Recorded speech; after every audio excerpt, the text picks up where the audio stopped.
ஃபுல்லா financial issues தான். ஆ. நான் முழுக்க முழுக்க ப்ரொடியூசர் தான் இதுல வந்து குறை சொல்லணும் அப்படின்னா ப்ரொடியூசர் தான் சொல்லுவேன். ஏன்னா பிசினஸ் பெர்ஸ்பெக்டிவ்ல பார்க்கும்போது அந்த பிசினஸ் பண்றவங்களுக்கு அது அவங்களுக்கு நியாயம் தரணும்னா கிடையாது. ஒருத்தவங்களுக்கு காசு வர வேண்டியது இருக்கு, அது வரல, அதுக்காக வந்து நெருக்கடி கொடுக்குறாங்க. எல்லாருமே அந்த கடைசி நேரத்துல வந்து நெருக்கடி கொடுக்கும்போது தான் கிடைக்கும் அப்படிங்கிற ஒரு நம்பிக்கையில தான் பண்றாங்க. நிச்சயம்.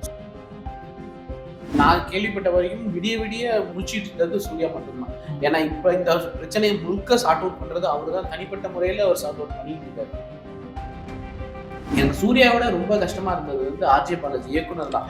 அவர் வந்து கிட்டத்தட்ட 32 மாசம், கிட்டத்தட்ட 3 வருஷம் அவரு முழுக்க முழுக்க அவருடைய வாழ்க்கையோட 3 வருஷத்தை டெடிகேட் பண்ணியிருக்காரு. எனக்கு வந்து இது வந்து எல்லா ஹீரோஸ்க்கும் ஒரு ஃபேன் பாய் படங்கள் வந்துருச்சு. தலைவரா இருக்கும், ஆண்டவரா இருக்கும். சூர்யாக்கான ஃபேன் பாய் படமா இது இருக்கும் அப்படின்றது படத்தை பார்க்கும்போதே தெரியும். அஜித்துக்கு ஏகேக்கு எப்படி வந்து ஜிபியூ இருந்துச்சோ அந்த மாதிரி இந்த படம் வந்து சூர்யாவுக்கு ஒரு ஃபேன் பாய் மூமெண்ட் படமா இருக்கும் ஆர்ஜே பாலாஜிட்ட இருந்து அப்படின்றது தெரியுது. ஒரு கமர்ஷியல் என்டர்டைன்மெண்ட்.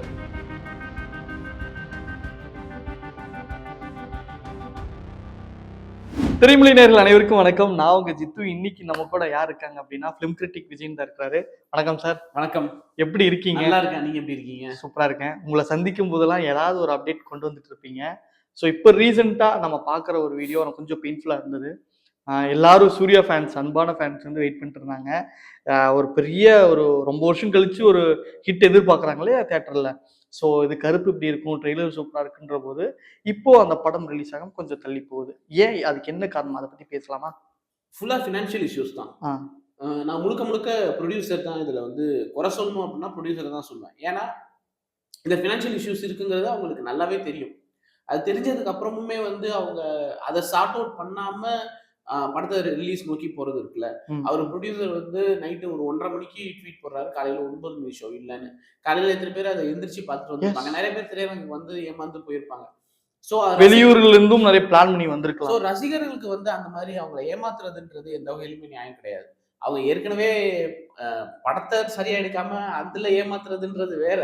பட் படம் ரிலீஸ் ஆகுறதுலயே அவங்களை ஏமாறுறதுன்னு இருக்குல்ல.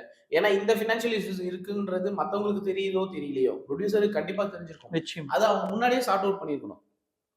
அவங்க யார்கிட்ட அவங்களுக்கு இஷ்யூஸ் இருக்கோ அவங்க கடைசி நிமிஷத்துல தான் வருவாங்க. ஏன்னா கடைசி நிமிஷத்துல வந்து நெருக்குனாதான் அவங்களுக்கு ப்ராப்ளம் சால்வ் ஆகும்.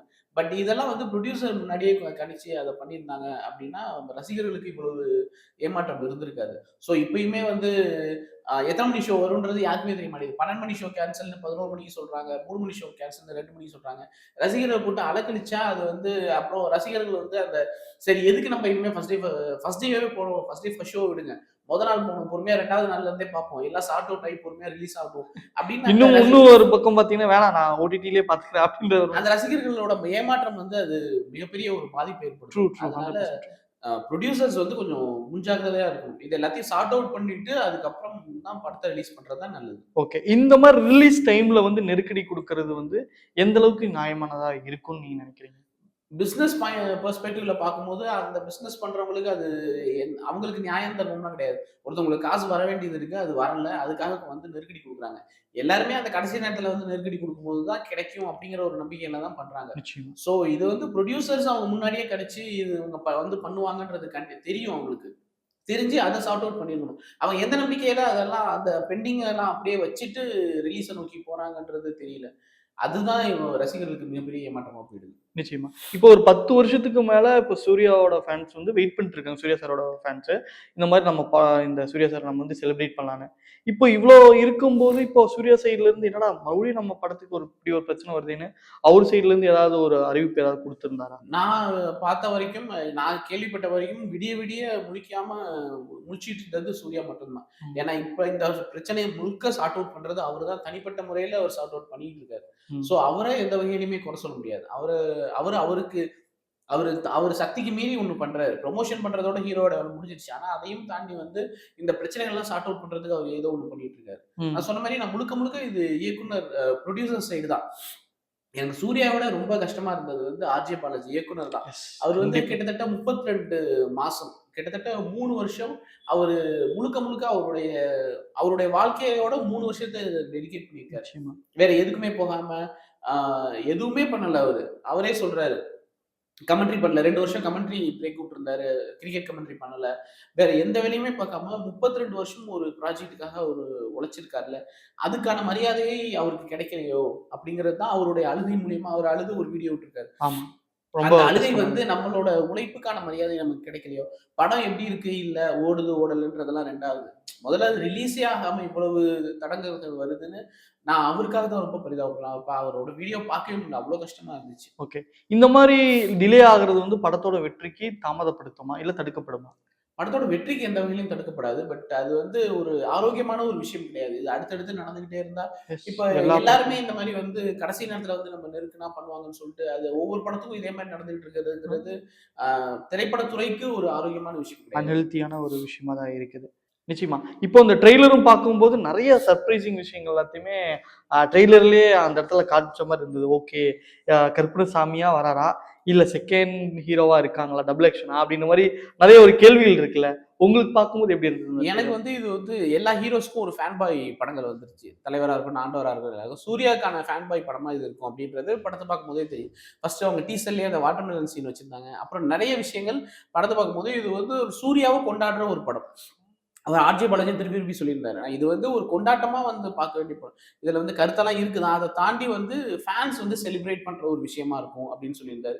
ஸோ எனக்கு வந்து இது ஒரு அ அஜித்துக்கு ஏகேக்கு எப்படி வந்து ஜிபியு இருந்துச்சோ, அந்த மாதிரி இந்த படம் வந்து சூர்யாவுக்கு ஒரு ஃபேன் பாய் மூவ்மெண்ட் படமா இருக்கும். ஆர்ஜே பாலாஜிட்ட இருந்து நிச்சயமா. அப்படின்றது தெரியுது.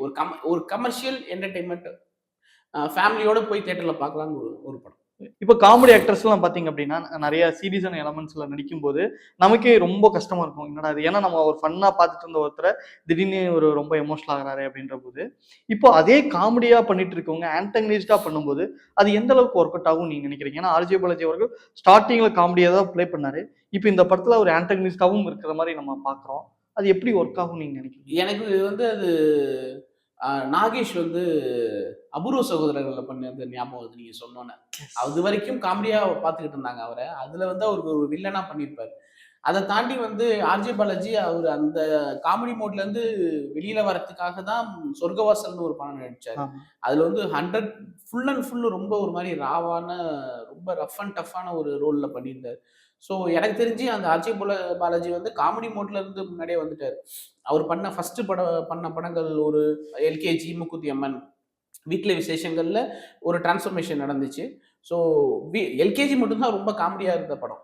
அதுக்கப்புறம் வந்த படங்கள்லாம் அப்படியே கொஞ்சம் கொஞ்சமா காமெடிய கம்மி பண்ணிட்டு சீரியஸான ரோல் போயிட்டு அவளுக்குள்ள கன்டென்ட் பார்த்தீங்கன்னா, சீரியஸான ஒரு கன்டென்ட் ஆமா. வைக்கிறதா. சொர்க்கவாசல் வந்து 100% க சீரியஸான ஒரு படமா பண்ணாரு. எனக்கு தெரிஞ்சு அவரு வந்து அதுக்காக அத நோக்கி தான் பயணப்பட்டாருன்னு நெனைக்கிறேன். ஸோ அந்த படங்கள்லாம் பார்த்துட்டு வந்ததுக்கப்புறம், இதுல வந்து அவரு வில்லன் ரோல் எப்படி பண்ணியிருக்காருன்றது தெரியல. பார்க்கும்போது தான் தெரியும். பட் ட்ரெய்லர்ல எனக்கு பெரிய பெரிய ப்ராமிசிங்கா இல்ல. வில்லனா அவர பார்க்கறதுக்கு.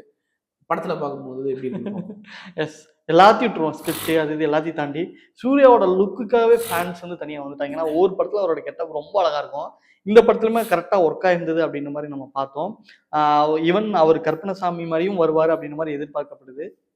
நீங்க என்ன ட்ரெய்லர், டீசர் அதுக்கப்புறம் ஆர்ஜே பாலாஜி பேசின விஷயங்கள்லாம் வச்சு பார்க்கும்போது, என்னோட கெஸ் என்னன்னா, ஒண்ணு சூர்யா தான் கருப்பண்ணசாமி. கருப்பண்ணசாமி சூர்யா அதாவது சாமியே இறங்கி வருது அப்படி மூக்குத்தி அம்மன் மாரி. அல்லது வந்து அவருக்குள்ளார சாமி வந்து ஆடுறது பேய் பிடிச்சு அந்த மாரி சாமி வந்து அவர் கருப்பே உள்ள வந்து அதுக்கப்புறம் அவர் எதிரிகள எப்படி பழிவாங்குறாருன்ற மாரி தான் கதை போகுதுன்றது என்னுடைய கணிப்பு.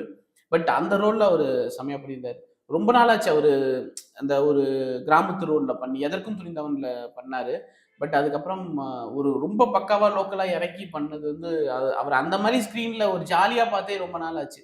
ஸோ அந்த குறைய இந்த படம் போக்கும் அப்படின்னு நம்பலாம். எஸ். இப்ப த்ரிஷா பத்தி பேசலாம். அவங்களோட கெரியர் ஸ்டார்ட் ஆகும்போது, அதுல ஒரு முக்கிய பார்ட் வந்து சூர்யா அவர்கள் வச்சிருந்தாங்க. இப்ப அப்படியே டிராவல் பண்ணி, இப்ப இவ்வளோ வருஷம் கழிச்சு, இப்ப அவங்க மறுபடியும் ஒட்டுக்கா நடிக்கும்போது, அது எந்த அளவுக்கு ஒர்க் ஆயிருக்கும்னு நீங்க நினைக்கிறீங்க? அது நான் சொன்ன மாரி அது ஒரு அ ஜிபியூல த்ரிஷா இருந்தாங்க. கோட்ல வந்து ஸ்நேகா இருந்தாங்க. அந்த மாதிரி அவங்க அங்கேருந்து கூட்டிட்டு வரும்போது, பின்னாடி போய் கூட்டிட்டு வரும்போது, அது வந்து ஒரு ஃபேன் பாய் மொமெண்ட்டா தான் இருக்கும் மறுபடியும். அது ம். வந்து திருப்பி அவங்கள செலிப்ரேட் பண்ற அந்த மாதிரி தான் இருக்கும்னு நான் நினைக்கிறேன். அதே மாரி இப்போ திருப்பி அவங்க த்ரிஷாவுமே வந்து கோட்ல ஒரு பாட்டுக்கு அதே மாரியான ஸ்டெப்போட எஸ், ஆடுனதெல்லாம் எஸ். வந்து அது ஒரு ரெட்ரோ ஃபீலா இருக்கும். ஸ்க்ரீன்ல பார்க்கறதுக்கு நல்லாருக்கும். ஜாலியா நிச்சயமா. இருக்கும்.